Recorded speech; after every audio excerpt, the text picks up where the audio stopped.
What happens when a ghost story turns out to be true? In 1922, on a remote Bavarian farmstead, a family of 6 became convinced their home was haunted. They heard footsteps in the attic when no one was up there. They found a strange newspaper in the house that wasn't theirs. A set of house keys vanished, then reappeared in an impossible place. They spoke of an eerie, creeping sensation of being watched from the surrounding woods.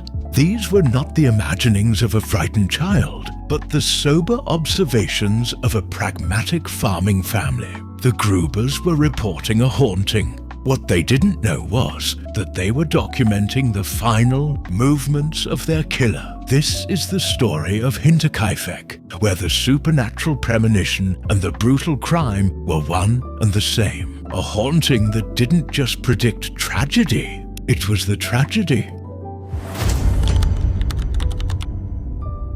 To understand the profound isolation that sealed the Gruber family's fate, we must travel to the pastoral landscape of Bavaria, Germany in the aftermath of the First World War. The year is 1922. The region is scarred by loss, economic hardship, and a quiet, pervasive uncertainty. A few miles from the small village of Kaifeck, accessible only by a rough cart track through dense forest, lies the Hinterkaifeck farm. The name itself means behind Kaifeck, a literal description of its place in the world, removed, secluded, and utterly on its own. Here lived the Gruber family.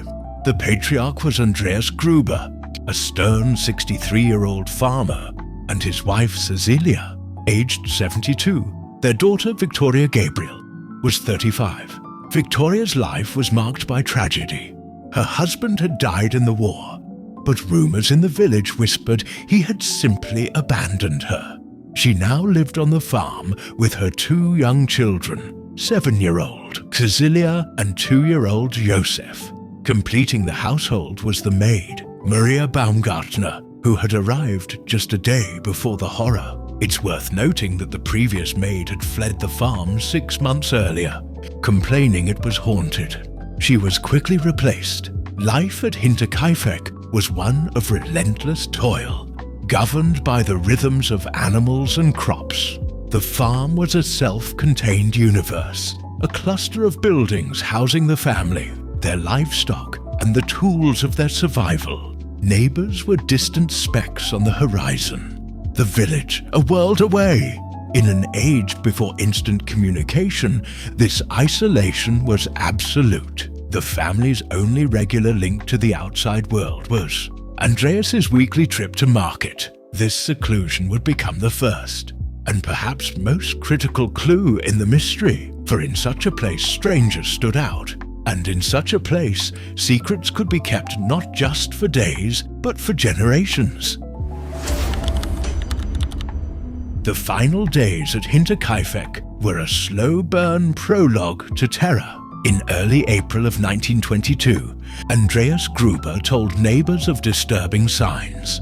He had discovered footprints in the snow, leading from the edge of the dark woodland to the farm's machinery shed, but none leading back. He spoke of hearing footsteps in the attic above their bedrooms at night. When he investigated, he found nothing. A strange, unfamiliar newspaper was discovered inside the home. The family's set of house keys vanished, only to be found later in an inexplicable location. The children spoke of seeing a mysterious man in the trees. The atmosphere was thick with dread. On Saturday, April 1st, the new maid, Maria Baumgartner, arrived. She would later tell her sister, in what would be a final chilling phone call, that she found the family tense and the place unsettling. Sunday, April 2nd passed without event. But on Monday, April 3rd, the farm fell silent. The children did not appear at school. No smoke rose from the chimney. The milk cart did not make its delivery. For 2 days,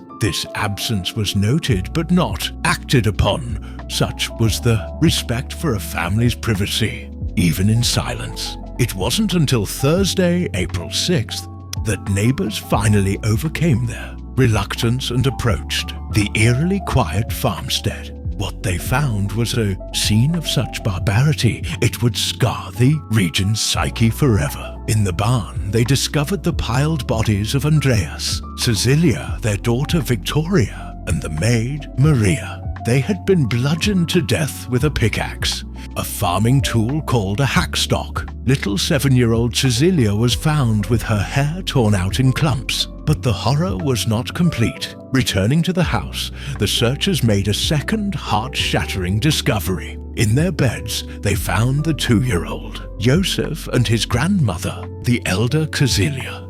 They had been killed in their sleep on the night of the massacre. Investigators would make a stomach-turning deduction. For 2 full days after the murders, the killer had remained on the farm, tending to the livestock, feeding the cows, and even eating food from the Gruber's pantry, all while surrounded by the bodies of his victims. The initial investigation was, by modern standards, catastrophically compromised. Curiosity seekers and neighbors flooded the property, obliterating potential evidence.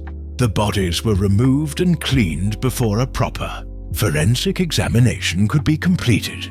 The crime scene, in essence, was destroyed within hours of its discovery. Yet, even with these handicaps, the police uncovered bizarre and conflicting clues. First, there was the murder weapon, the hackstock, left plainly at the scene. It belonged to the farm, suggesting an act of brutal, opportunistic violence. The killings were frenzied, showing tremendous, almost superhuman force. But then, other evidence pointed to cold calculation. Several heads of cattle were found calmly tended to, their feeding schedule maintained. The killer had entered the home, eaten food, and seemingly slept there. Money was left untouched. This was not a robbery. The most haunting clues were auditory. Neighbors reported seeing smoke from the farm's chimney on the days the family was already dead. A young girl from a neighboring farm claimed she saw little Cecilia, the 7-year-old, at a window on the Tuesday after the murder, a claim initially dismissed as childish fantasy. Most chillingly, the postman reported that on the Tuesday, he had found the farm dog tied up in the woods, whining. He freed it, and it ran, not to the house, but back into the forest, as if fleeing the place entirely. The police quickly settled on a theory. The focus fell on Victoria's missing husband, Carl Gabriel. Was he truly dead in the war, or had he returned, enraged by the rumors of his wife's supposed intimacy with her own father, Andreas? A dark rumor that swirled around the family to enact a grotesque revenge. Another suspect was a neighbor, Lorenz Schlittenbauer, who was rumored to be the father of Victoria's youngest child, Joseph. He had even been part of the group that discovered the bodies. But without concrete evidence, alibis were shaky. Motives remained in the realm of gossip, and the early mishandling of the scene meant physical proof was virtually non-existent. The investigation stalled, then faded, leaving a thick file of suspicions and a countryside gripped by fear. Over a century later, the theories have only multiplied, each trying to reconcile the crimes to opposing faces, its savage brutality and its eerie, controlled aftermath. The most persistent official theory remains the vengeance killing. Could it have been Carl Gabriel, the presumed dead soldier, returning to wipe out the family that had shamed him? Or Lorenz Schlittenbauer, entangled in a complex and bitter paternity dispute? This theory fits a motive but struggles with the extreme. Overkill and the killer's bizarre decision to stay at the scene. Then there is the madman theory, a transient, a shell-shocked veteran from the war who stumbled upon the isolated farm. The stalker-like behavior in the days prior fits the pattern of a predator sizing up his prey. The sustained violence could indicate psychosis. But would such a person have the discipline to care for livestock and maintain cover for days? Possibly not. This leads to a darker, more conspiratorial idea that the killer was not a stranger at all, but someone known to the family. Someone they would have let into their home on that rainy April night. Someone who committed the acts, then had the local knowledge to tend the farm seamlessly, and the social camouflage to blend back into the community afterward. This theory gives weight to the neighbors. Claims of seeing life at the farm after the murders. The smoke, the sight of the child. It suggests the killer was not just hiding at the farm, but was using it to hide from something, confident in his solitude. A final grim piece of evidence emerged decades later. In 2007, the case was officially reopened. Forensic students using modern techniques re-examined the surviving evidence, including the victim's skulls. Their analysis suggested the blows came from more than one angle and with more than one weapon, hinting at the terrifying possibility of multiple killers.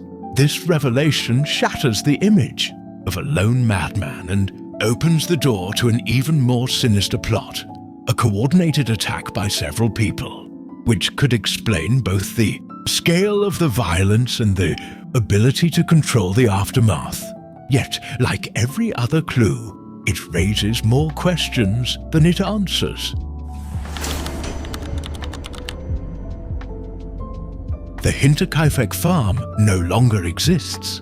Haunted by the atrocity, the authorities demolished every building, razed the land, and planted trees over the foundation. Today, a simple memorial stone in a clearing in the woods is all that marks the spot. But the story refuses to be buried. It endures because it taps into a fundamental fear, the violation of the home. Hinterkaifeck is not just a murder mystery. It is the ultimate home invasion story, amplified by its historical isolation. It plays on the fear that the strange noise in the night isn't the house settling, but an intruder waiting. It confirms our darkest suspicion that sometimes the feeling of being watched is not paranoia. The case remains officially unsolved, its files archived but active. Every few years, a new book, a documentary, or an online forum reignites the debate, applying fresh scrutiny to the faded clues. The descendants of those suspected still feel the shadow of the accusations.